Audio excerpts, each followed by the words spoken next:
19장, 마태복음 19장 3절에서 12절까지 말씀을 읽겠습니다. 마태복음 19장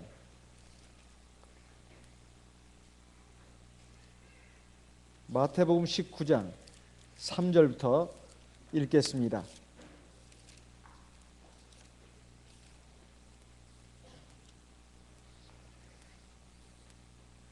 바리새인들이 예수께 나와 그를 시험하여 가로되 사람이 아무 연고를 물러나고 그 아내를 내어 버리는 것이 옳으니까?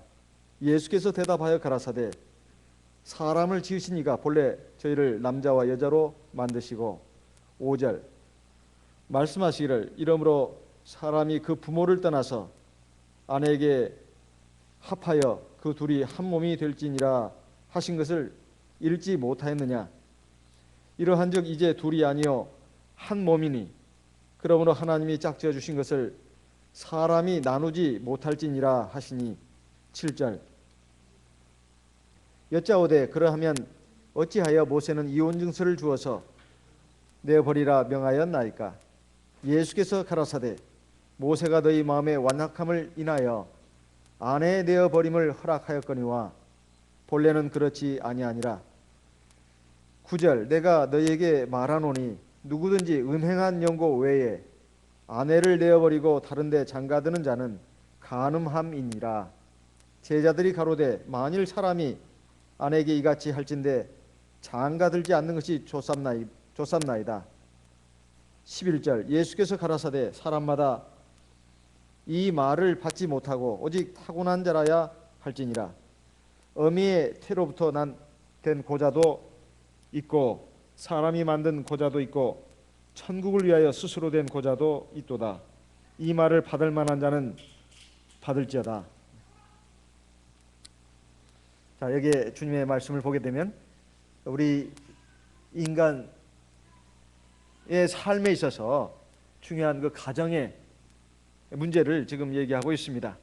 그 가정의 가장 기본적이고 핵심적인 구성 단위는 바로 부부입니다.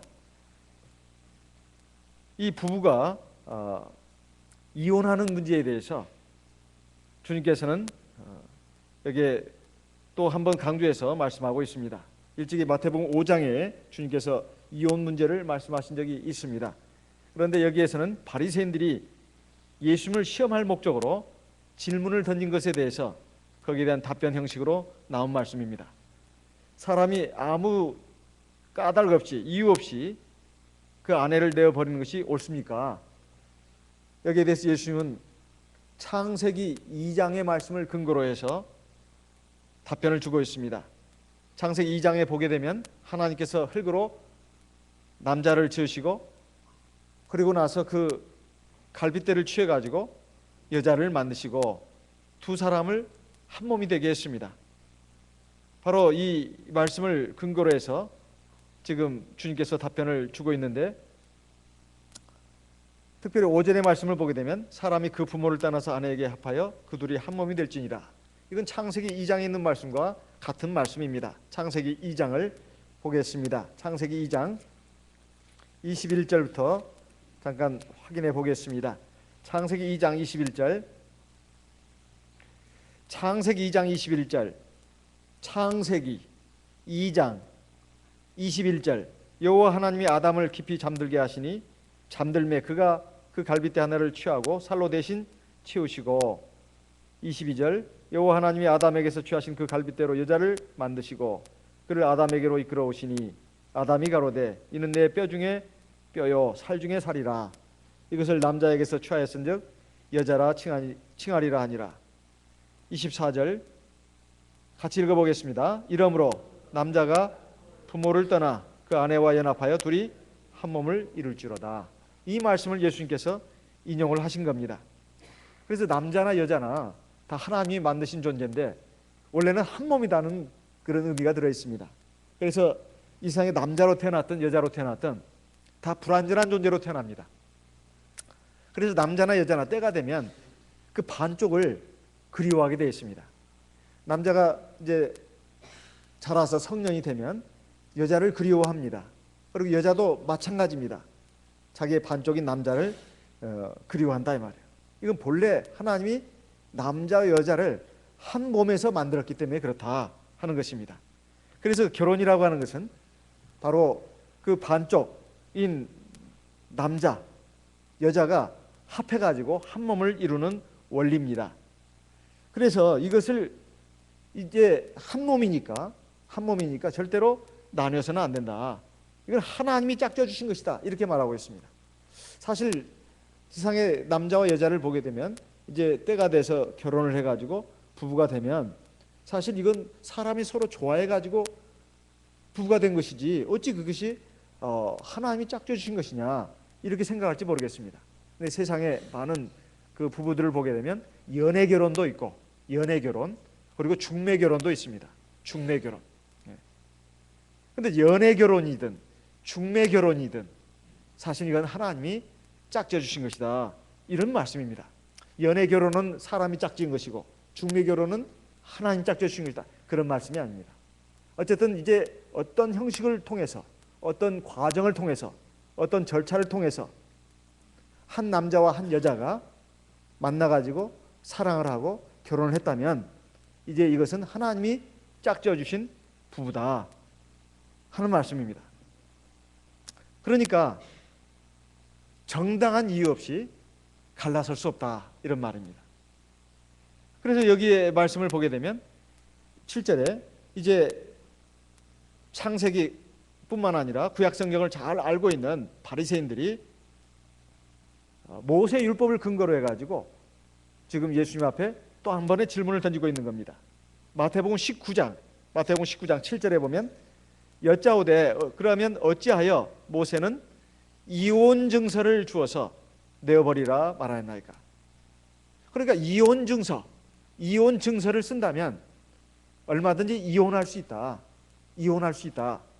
이렇게 말한 거 아닙니까? 여기에 대해서 예수님의 말씀은 아주 명쾌했습니다. 8절에 보면 모세가 너희 마음의 완악함을 인하여 아내 되어버림을 허락하였거니와 본래는 그렇지 않다. 무슨 말씀일까요?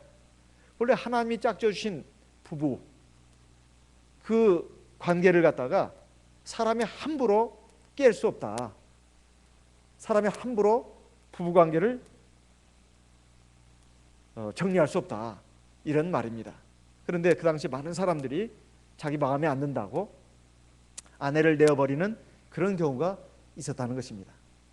우리 옛날에도 그러지 않습니까? 우리 한국의 고대 사회도 보면 7거지악이라 해가지고 7거지악 7가지의 큰 악이라 해가지고 옛날에는 남자가 아주 우월한 시대였습니다. 그래가지고 7가지 큰 악이 있다면 여자는 얼마든지 내어버릴 수 있다. 이런 식의 그 풍조가 있었습니다. 첫째는 시부모에게 불순종할 때, 두 번째는 자식을 못 낳을 때, 세 번째는 음행을 했을 경우에, 네 번째는 질투를 했을 경우에. 무슨 질투일까요? 남자는 자기 부인 말고도 첩을 얻을 수가 있습니다. 첩을 얻을 수가 있어요. 그랬을 때 그걸 질투하면은 그 본부인도 내버릴 수 있다는 거예요. 그 다음에 다섯 번째는 나쁜 병이 있을 때, 부인이 어떤 나쁜 병이 있을 때는 그냥 쫓아낼 수 있다는 것입니다. 그 다음에 여섯 번째는 여자가 구설수에 올랐을 때, 일곱 번째는 여자가 도적질을 했을 때, 손버릇이 나쁠 때죠. 이럴 때는 여자를 내버릴 수가 있다.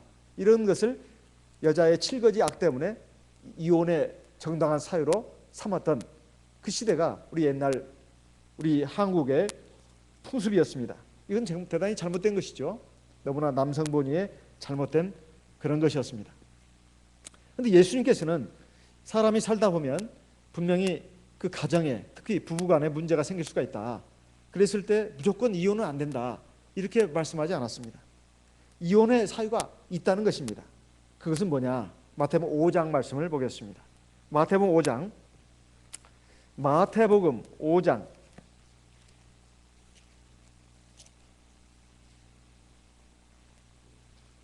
31절, 32절 같이 읽어보겠습니다. 마태복음 5장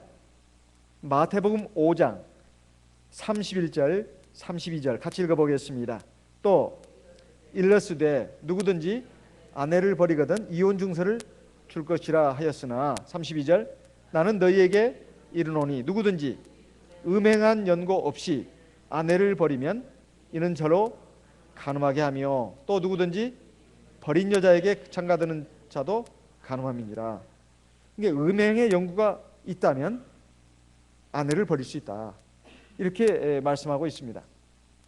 그러면 이건 남자 입장에서만 그럴까요? 그러니까 남자가 지금 한 여자와 결혼해 가지고 부부관계에 있을 때 부인이 간음을 했습니다. 다른 남자와 정을 통해서 간음을 했어요. 그럴 때 이 자기 아내를 갖다 내버릴 수 있다. 이혼할 수 있다. 이렇게 주님께서 말씀을 하셨는데 또 그 이혼한 여자에게 그 음행의 연고로 인해서 이혼한 여자에게 어떤 남자가 결혼을 하게 되면 그 남자도 간음하는 것이다. 이렇게 지금 말씀하고 있습니다. 근데 이것이 여자에게만 남자 위주로만 한 것인가? 그렇지 않습니다. 마가복음 10장 11절 12절 말씀을 보겠습니다. 마가복음 10장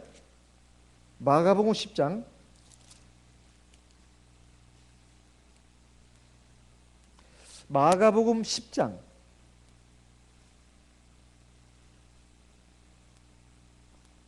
10장 11절 12절 이르시되 누구든지 그 아내를 내어버리고 다른 데 장가드는 자는 본처에게 간음을 행하며 12절 또 아내가 남편을 버리고 다른 데로 시집가면 간음을 행함이니라. 남자든 여자든 상관없이 간음의 사유가 없이 간음의 이유가 없이 어느 일방이 다른 일방을 버리고 다른 데로 장가를 들거나 시집을 가면 이건 간음을 행한 것이다. 그렇게 이게 정당한 이혼 사유는 음행의 연고라고 주님이 말씀하고 있습니다. 이것은 신명기 24장에도 이와 관련된 말씀이 있습니다. 구약성경 신명기 24장 말씀을 보겠습니다. 신명기 24장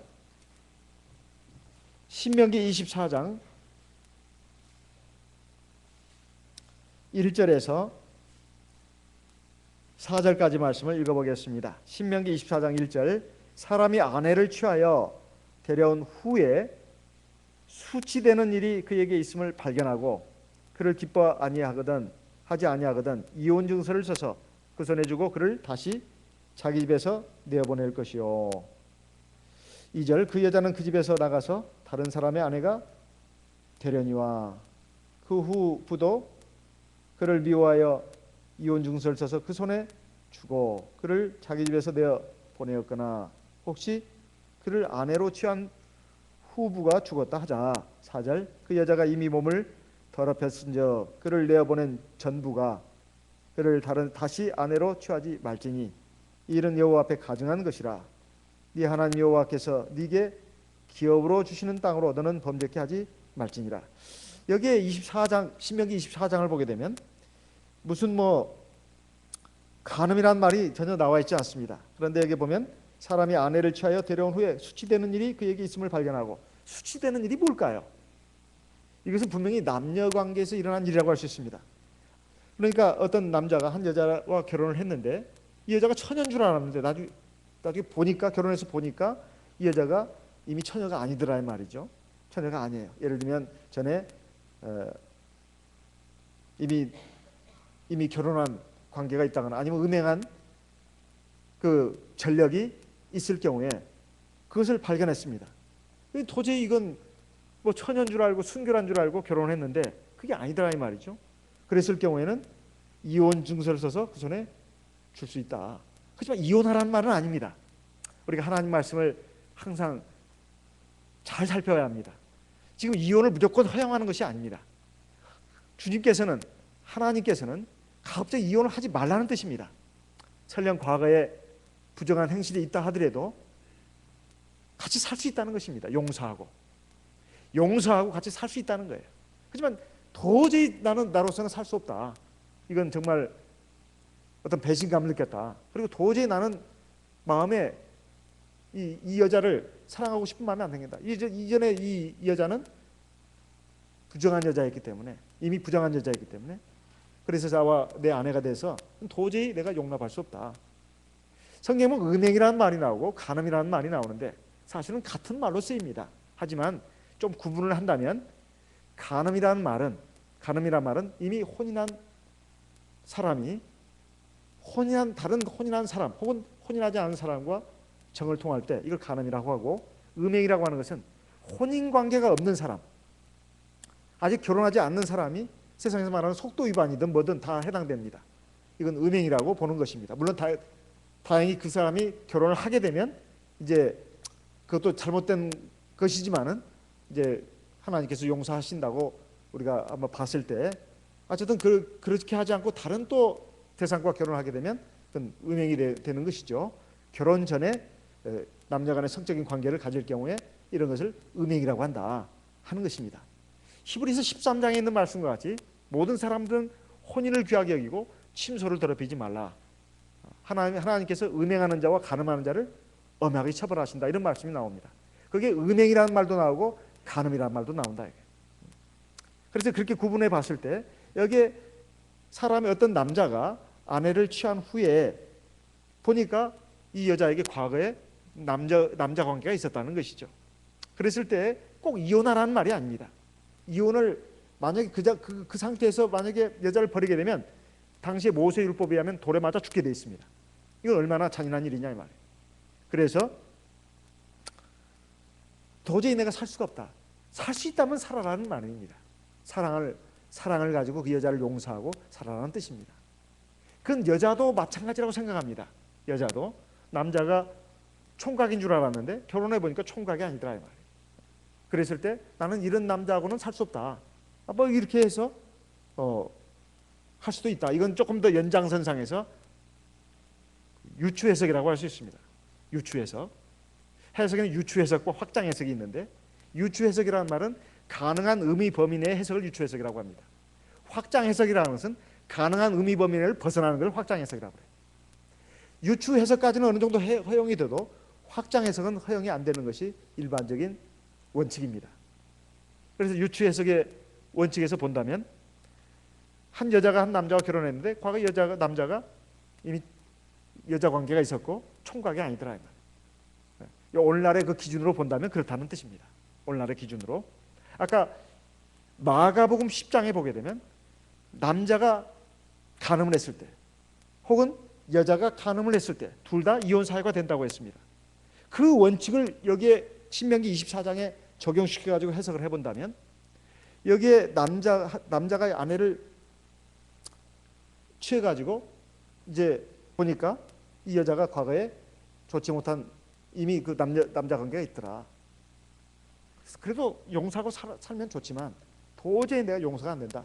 그러면 버릴 수 있다는 뜻입니다. 하지만 반드시 이혼 증서를 써야 했다. 이 책임을 져야 된다는 뜻입니다. 그 다음에 여자도 마찬가지입니다. 이것은 이제 유추해석이라고 분명히 말씀드렸습니다. 이 성경에는 없지만은 이 성경의 종합적인 범위 내에서 통합적으로 해석을 했을 때 그렇다는 뜻입니다. 하지만 그것도 무조건 이혼하는 뜻이 아니라 도저히 내가 마음이 용납이 안 된다.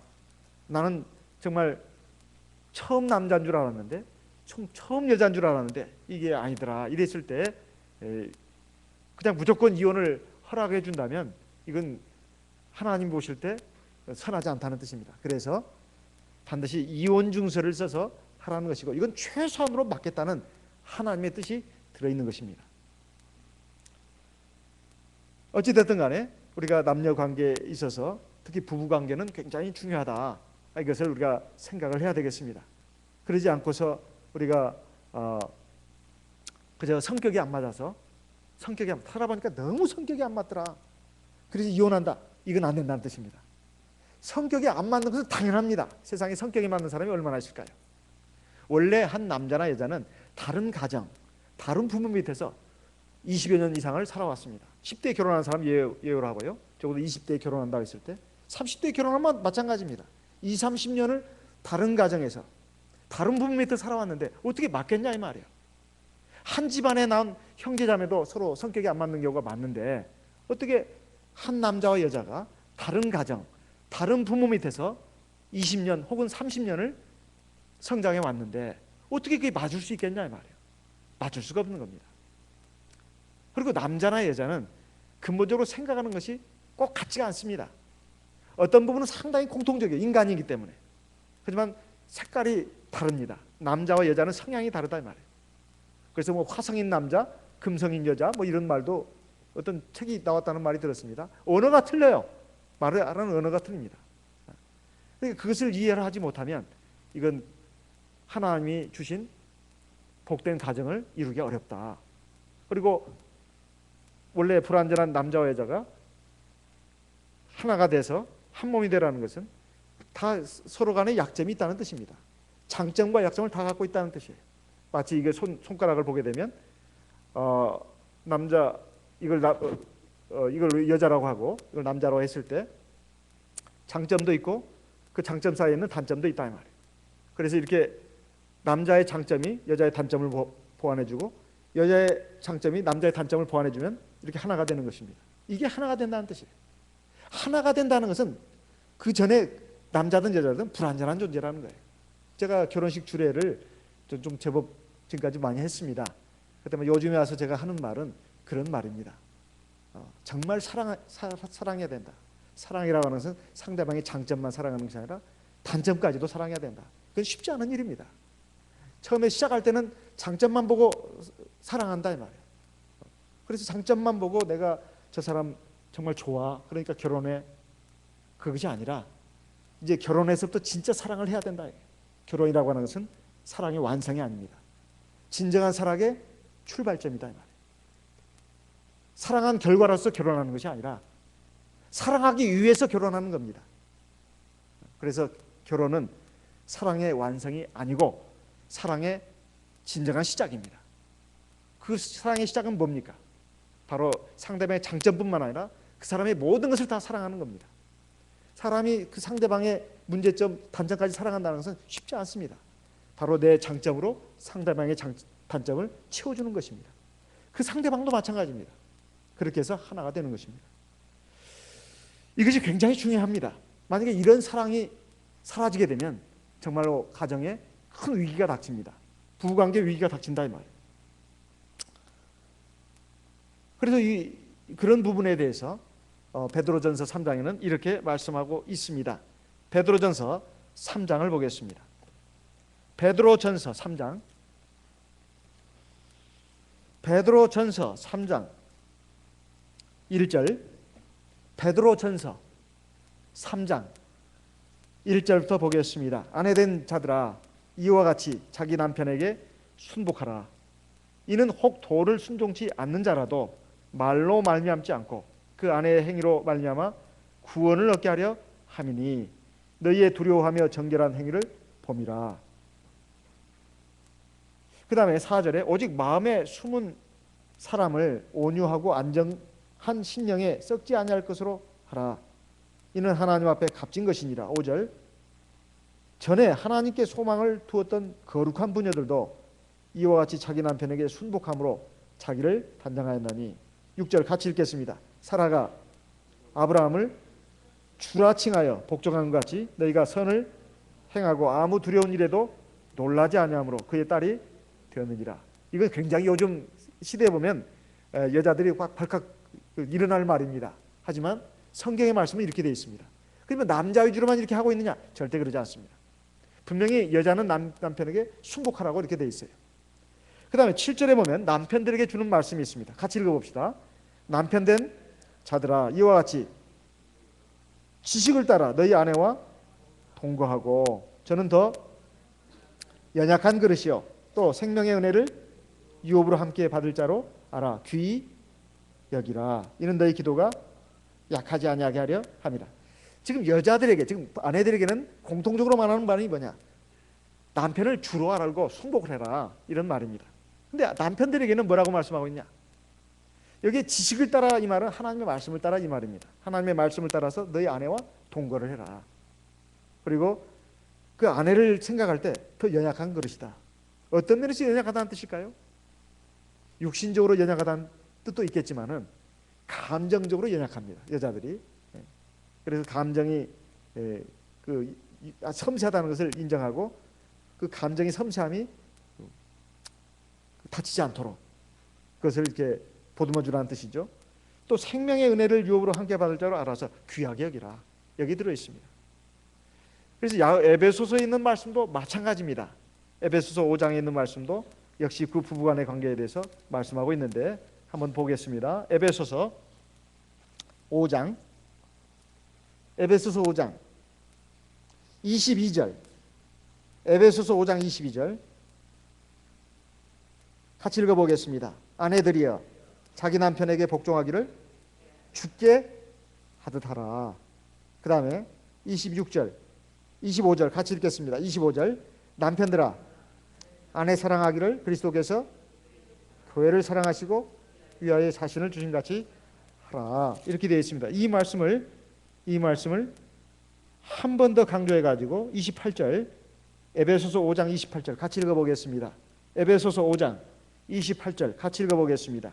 이와 같이 남편들도 자기 아내 사랑하기를 제 몸같이 할지니 자기 아내를 사랑하는 자는 자기를 사랑하는 것이라. 29절 누구든지 여기까지 보고 그 다음에 이 33절 같이 읽어보겠습니다. 33절 그러나 너희도 각각 자기 아내 사랑하기를 자기같이 하고 아내도 그 남편을 경외하라. 제가 세상에 많은 부부관계를 볼 때 이건 정말로 다 꼭 필요한 말씀을 주셨다 이렇게 생각이 됩니다. 왜냐하면 부부가 오래 살다 보면 오래 살든 조금 살든 신혼부부가 깨지는 경우 많지 않습니까? 그럼 왜 그렇게 깨지나? 나중에 황혼이혼이라는 것도 있습니다. 두 가지 원인이 있다고 생각해요. 첫째 남자의 원인이 거의 70% 이상이 있다고 생각합니다.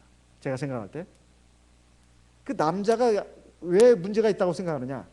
자기 아내를 자기처럼 사랑하지 않아요.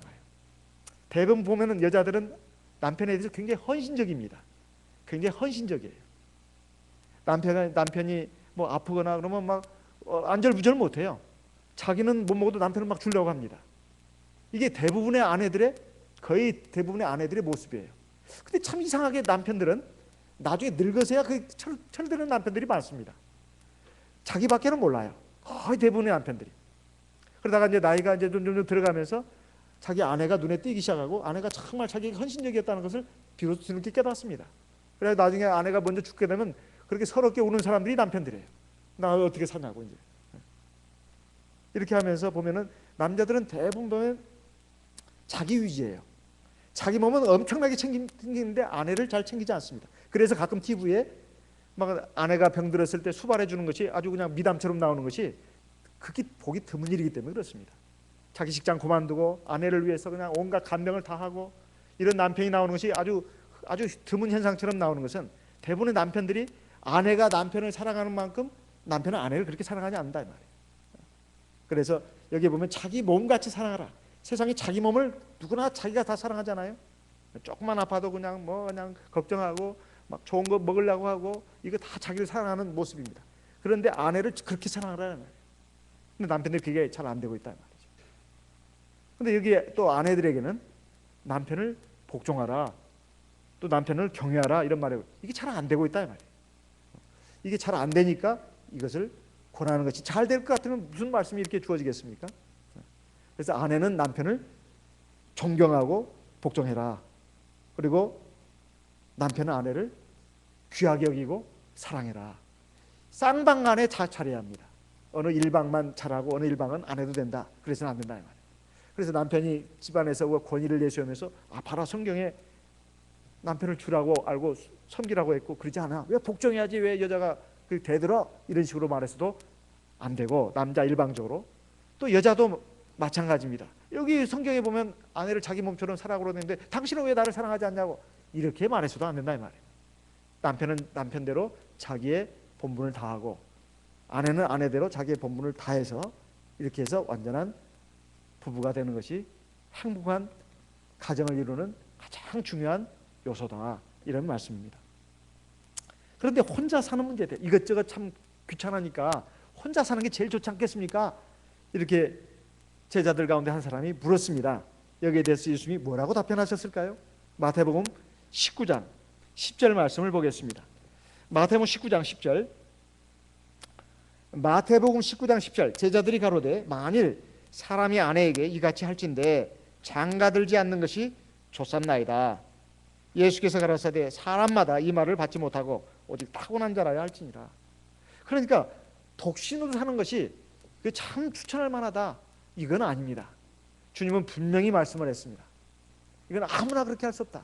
물론 혼자 사는 것도 좋지만 이건 아무나 이것을 할 수 없다. 그래서 혹간에는 천주교에서 수녀들 또는 신부들 혼자 살지 않습니까? 이것을 굉장히 참 아주 거룩한 모습으로 보는 경향이 있는데, 인간의 본성을 거스르가면서 이것을 모든 사람들에게 만약에 권한다면 이것은 분명히 잘못입니다. 그래서 천주교의 신부제도라든가 혹은 천주교의 순위제도가 잘못됐다는 말은 아닙니다. 그 사람들은 하나님께 온전히 자기의 삶을 바쳐서 하나님을 섬기기 위해서 한 것이니까 성경적으로 봤을 때는 특별히 문제되는 건 없습니다. 다만 참 그 남녀간에 원래 그 본성이 있기 때문에 그 사람들이 그 제도를 보게 되면 하루 일과가 굉장히 바쁩니다. 기도 시간도 굉장히 막 철저하게 주어져 있고, 그리고 하나님 말씀을 묵상하는 시간, 그리고 하루 종일 한가한 시간을 주지 않습니다. 밭에 나가서 일하게 한다거나 아니면 저기 뭐 장애인들을 또는 고아들을 돌보는 일을 하게 한다거나 여러 가지 많은 일들을 하게 합니다. 그래야 저녁 때 되면 거의 파김치가 되도록 이렇게 만듭니다. 그래야 푹 잠을 자니까. 이렇게 해서 딴 생각을 못하게 만든다 이 말이에요. 어쨌든 하나님의 앞에 헌신하기로 이렇게 자기 마음을 결심한 그런 사람이라 할지라도 그것을 이겨낼 수 있는 사람, 이런 사람이 할 수 있다. 주님의 말씀의 본뜻은 그런 뜻입니다. 고린도전서 7장에 보게 되면, 고린도전 7장에 보면은 바울 사도의 권면도 나옵니다. 고린도전서 7장을 보겠습니다. 고린도전서 7장, 고린도전서 7장, 고린도전서 7장 8절에서 9절 말씀 같이 읽어보겠습니다. 고린도전서 7장 8절 9절 같이 읽어보겠습니다. 내가 혼인하지 아니한 자들과 및 과부들에게 이르노니 나와 같이 그냥 지내는 것이 좋으니라. 9절 만일 절제할 수 없거든 혼인하라. 정욕이 불같이 타는 것보다 혼인하는 것이 나으니라. 이것은 사실 바울 사도가 무슨 명령으로 또는 규례로 정해가지고 하는 말이 아닙니다. 이것은 바울 사도가 자기의 어떤 그 생각을 지금 말하는 것이라고 분명히 말하고 있습니다. 6절 7절도 같이 읽어보겠습니다.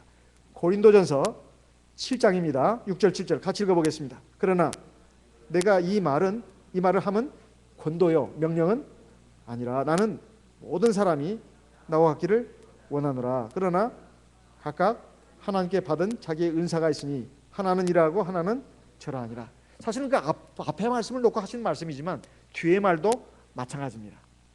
그래서 우리가 하나님 앞에서 독신으로 사는 게 좋지 않느냐. 또 홍기가 지난 그 딸을 둔 그런 부모가 있을 경우에 말세가 곧 가까웠으니까 혼자 살게 하는 것도 괜찮다. 그렇지만 억지로 그렇게 할 필요는 없다. 이렇게 말씀하고 있습니다. 그래서 누가 이런 말을 했습니다. 결혼은 해도 고민, 안 해도 고민이라는 말을 하고 있습니다. 이 말은 다 일리가 있는 말이에요.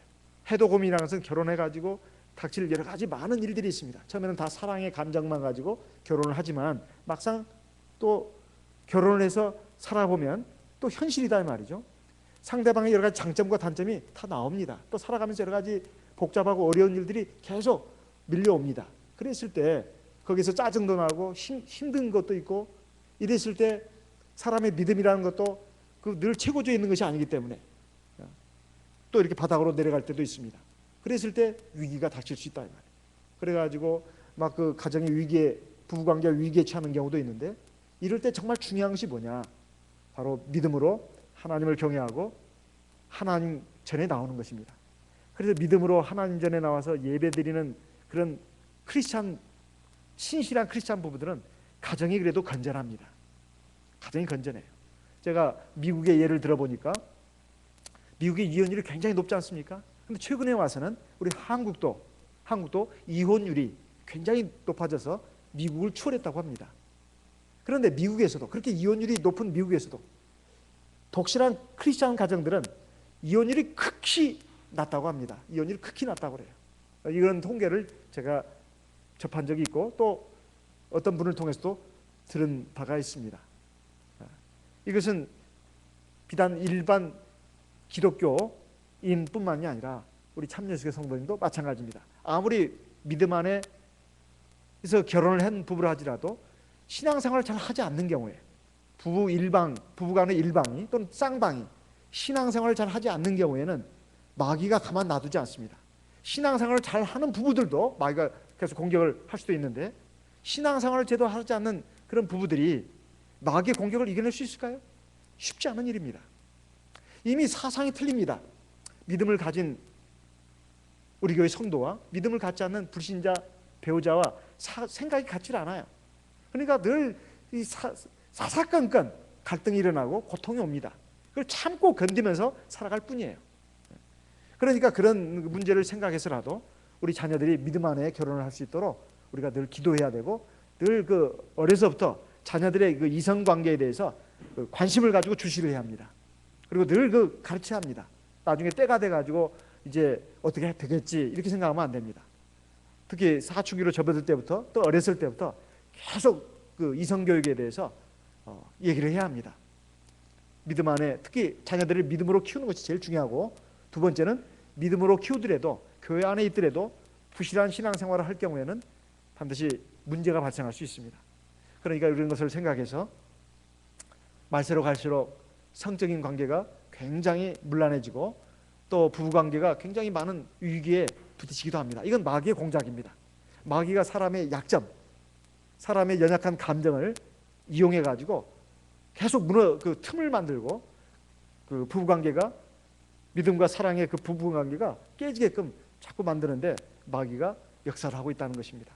이것을 우리가 영적인 안목으로 예리하게 바라보고, 그런 순간에 하나님의 뜻을 생각하고 하나님의 사랑을 생각하면서 우리가 이 성경의 말씀을 기초로 해서 우리가 내 마음을 다잡고 우리 하나님 앞에 기도해 가지고 가정이 행복한 가정이 될 수 있도록, 가정이 특히 부부관계가 깨지지 않도록, 위기가 생기지 않도록 늘 우리가 기도하고 하나님 말씀에 창념하는 그런 우리 성도님들이 되어야 되겠습니다.